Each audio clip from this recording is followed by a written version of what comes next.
Welcome to the fourth season of Youth TV show produced by Leadership Academy. In today's episode, we are featuring the final round of Nepal's Top 7 Young Poets 2013. Nepal's Top 7 Young Poet is a reality television show produced by Leadership Academy with broadcast on the national channel and TV+. This show aims at providing young poets a platform to express their creativity and further encourage their poetic endeavor. This show also promotes intellectual competitiveness amongst the students and helps them to do better in their studies and life. Let me now introduce our panel of judges for today's final round. Our first judge is Mr. Santosh Shah. He is the founder of Leadership Academy and president of today's Youth Asia. Our second judge is Mrs. C. Dolma. She is the vice principal of Budanil Kantha School. Our third judge is Mr. Sachendra Manandhar. He is an author and a poet. His works have been published in several anthologies and journals in America, Australia, and Britain. Our finalists in the fourth category, grade 10, 11, 12 English language are Prakriti Budamagar of grade 12 from Kathmandu Model College, Samata Shrestha of A-levels from Trinity International College, and Shriya Shrestha of grade 10 from St. Mary's High School. Congratulations to all our finalists for making up to this final round of this national poetry competition. May I call Prakriti Budhamagar to recite her poetry? Nature's calling. There was a time when I was rich, beautiful, strong, and in my utmost glory. But look at me right now and reflect on your sinister deeds and see how what your deeds have turned me into ugly. I'm sorry. Should I repeat from the first?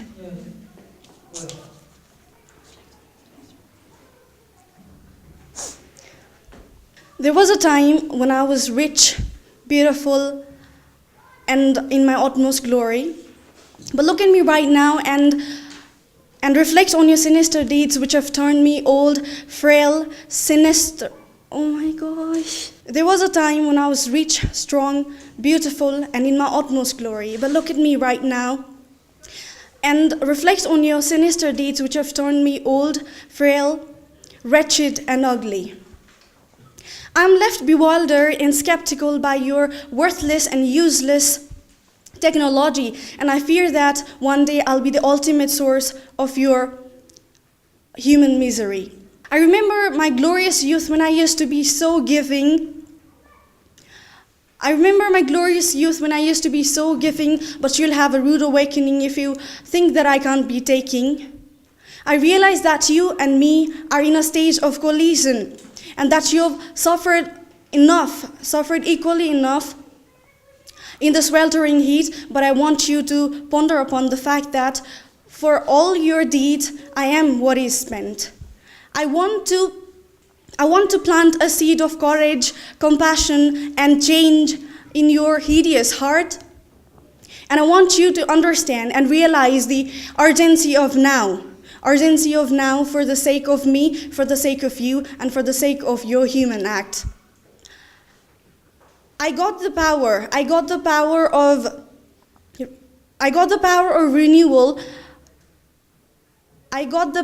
renewal which flows in a way that a bright day always waits on the other side of a dark night, and I hope and I wish that my calling is heard before the throbbing and humming of your machine overshadows my plight. Thank you. May I call Samata Shrestha to recite her poetry? Beauty and beast. The food that you eat, the clothes that you wear, the songs that you hear, the things that you feel, the life that you live. I've given you all, but all you did was throw me to dungeons. You've tortured my soul, cut down the soil. You've tortured my soul, cut down the soil, washed off my splendor, stripped off my glamour, slit down the children, zinxed all my beauty from my awesome serendipity. But hey, while you're creating the imbalance, the balance I've created, I can swirl you in the tornadoes, blast up in the volcanoes. I bleed through my armor. I feel disgusted, all the bits and crannies sticking to me.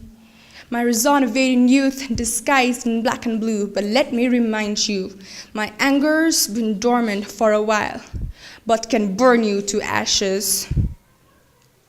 My children, I love you all equally. I didn't divide you into races and castes, you did. I didn't create religions to slaughter lives, you did. I didn't make soot-emitting houses, you did.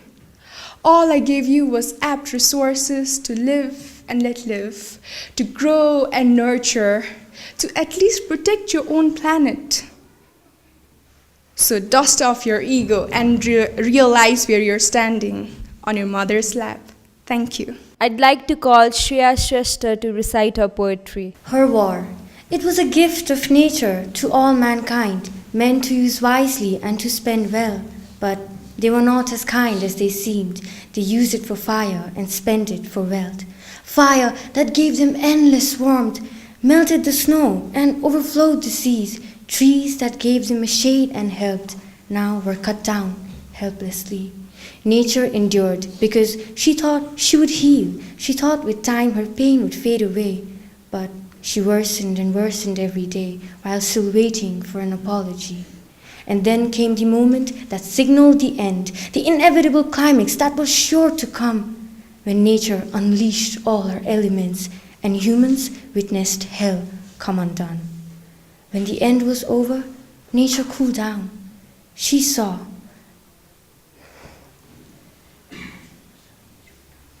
When the end was over, nature cooled down. She sat facing the wreck of her victorious war.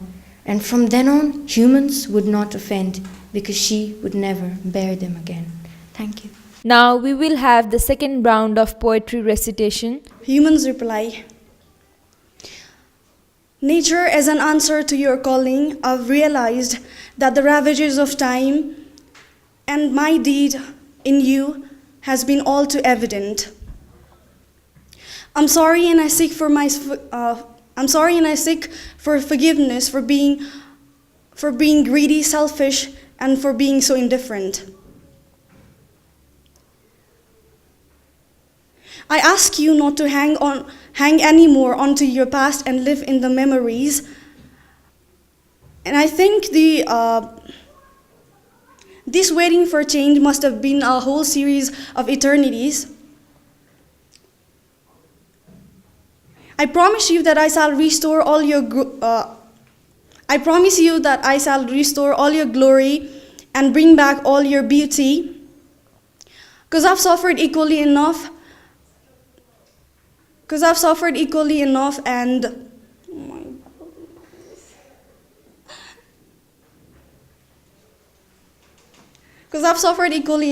shall never dare again to cause you any agony. I've seen the after effects of your rage, and that you can prevail the shadow of death. Like you, I've also missed the round of seasons and how nature and men are supposed to mesh. I agree that the materialism in the world is all temporal and it is all supposed to soon drift away very fast. And you've woken up a sleeping conscience within me, and I promise you that I shall remain a human till I breathe my last. Thank you. Midnight Express. I was lost in the beauty of nature where I could see the moonlight passing by. Oh, what a sight, said my heart. My lips murmured, beautiful life. As the icy zephyr of twilight pulls me deep within the woods, I fear voracious creatures. They may attack me, but oh God, they're beautiful and elegant. I'm scared, but the sweet lullaby of birds calls me in. I forget where I'm in. My hands are frozen due to the cold, but my soul's mesmerized. Then suddenly, I felt something pass by me. I turned back. Oh God, that was the most beautiful creature I ever saw. Mother Nature in its most beautiful form. But the tears in her eyes, I couldn't bear it. What happened? I asked. What happened? But she would not reply. But I think I'll never get the answer, even in the years to come. Thank you. Remorse. I still remember when I was a little girl, I used to stare into the deep folds of a rose. It was eager like me to bloom and to grow and to witness the marvels of the world. We both grew into our youth, blushing red, the rose was drunk with vanity. How beautiful it was! It made me jealous. Even passerbys walked without noticing me. So I plucked the innocent rose from its stem as its thorns defensively pricked my fingers, and I buried it under layers of guilt. Its death I didn't hinder. Besides me, I saw a strange sight. It was my sister bearing a flower too. She smiled as I lit up in delight. It was as if I were looking at a mirror. We were mirrors, mirroring each other. We both had ended a life. And realizing this, we both together sat and cried there at the flower's demise. Now, we can only pray for it to forgive us and our unintended sins. Now, all we can do is sow rose seeds and let the future roses give them a life to live. Thank you. All three of you were so confident, very poised, and your intonation was great. I liked some of the metaphors that you used. Prakriti, you started off with a very apt metaphor, right? About Mother Nature suffering, and I was once rich, but now I'm wretched. With Samatha, I just loved your confidence, the spontaneity of your recitation, all right, and great poise. Your expressions, your facial expressions were so apt. Gestures were right in place. When you talked about the anger, the anger that you showed, and the threat that you talked about, that was very well expressed through your expressions. And overall, very elegant, very elegantly delivered. And going on to Shreya, I thought you used your natural softness of voice very aptly. Okay, so I thought you made the most of that, and it really worked. Coming to Prakriti, first of all, your poems are well written, no doubt. You just lacked the presentation part. Rhyme scheme was there, and the right words in right place and all that. So you need to improve upon the presentation. Talking about Samatha, on the whole, it was a complete package. It was very good. Now coming to Shreya, her poems are very lyrical. All of you are very good. Prakriti, I think you're very clear in your poetry. And Samatha, I think you're very strong. Your expression is very strong and loud. And Shreya, your expression is very beautiful. So each one of you have your own genre of poetry. So it'll be difficult for us to judge. You all are very good, and keep it up. Category 4, grade 10, 11 and 12 English language. The winner is Samatha Shrestha.